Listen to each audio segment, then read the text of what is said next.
ఒక్కొక్కసారి సీనియర్ నేతల ప్రమోషన్లే కింది స్థాయి నేతలకు శాపాలుగా పరిణమిస్తాయి. కరీంనగర్ మున్సిపల్ కార్పొరేషన్ ఎన్నికల ప్రచారంలో అటువంటి ఘటనే ఒకటి చోటు చేసుకుంది. బీఆర్ఎస్ నేత మాజీ మంత్రి గంగుల కమలాకర్ కార్పొరేషన్ ఎన్నికల్లో తన అనుచరుడికి ఓటేయమని అడుగుతూనే ఈయన్ను గెలిపిస్తే ఈయనే మేయర్ అవుతాడంటూ ప్రకటించడం దుమారం రేపుతోంది. పార్టీలోని ఇతర సీనియర్ కార్పొరేట్ అభ్యర్థులు గంగుల వ్యాఖ్యలతో కొతకొతలాడిపోతున్నారు. ఎన్నికల్లో గెలవకుండానే తన అనుచరుణ్ణి గంగుల మేయర్ చేసేస్తారా అని ఇతర అభ్యర్థులు రగిలిపోతున్నారు. మేయర్ ఎవరు అనేది పార్టీ నాయకత్వం ప్రకటించవలసి ఉండగా గంగుల ఎందుకు ప్రకటించారు అని వారు నిలదీస్తున్నారు. ఇది ఎన్నికలపై ఎలాంటి దుష్ప్రభావాన్ని చూపుతుందో అని జిల్లా నాయకత్వం తలలు పట్టుకుంటోంది.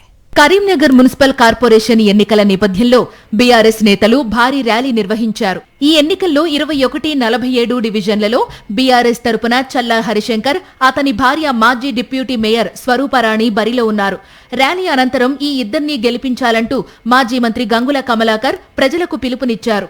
చల్లా హరిశంకర్ ను గెలిపిస్తే మేయర్ అయ్యే అవకాశం ఉందని గంగుల అన్నారు. ప్రతి కడపలో ఒక బిడ్డలేగానే ఉన్నాడు. మీ ఇంట్లో పుట్టిన బిడ్డలాగా ఉన్నాడు. కాపాడుకుందామా లేదా? కాపాడుకోవాలి, మన బాధ్యత.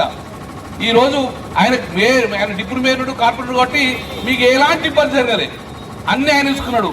కానీ ఒక్కసారి వేయడం వస్తే ఉంటాయి బిడ్డ, మన ఇల్లు ఉంటాయి సుత్తలేవు బయట కాడ చందాలు వసూలు చేసే అటువంటి రావద్దు మన రాజు. కాబట్టి మంచి వ్యక్తి గెలిపేయండి, మంచి అవకాశం వస్తుంది, మేయర్ అవకాశం వస్తుంది.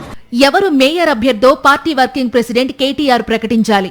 మరి గంగుల కమలాకర్ ఏ అర్హతతో హరిశంకర్ పేరు ప్రకటించారో అర్థం కావడం లేదంటున్నారు బీఆర్ఎస్ తరపు ఇతర కార్పొరేటర్ అభ్యర్థులు. హరిశంకర్ తన అనుచరుడు కాబట్టే గంగుల ప్రమోట్ చేసి ఉండవచ్చని రాజకీయ పరిశీలకులు భావిస్తున్నారు.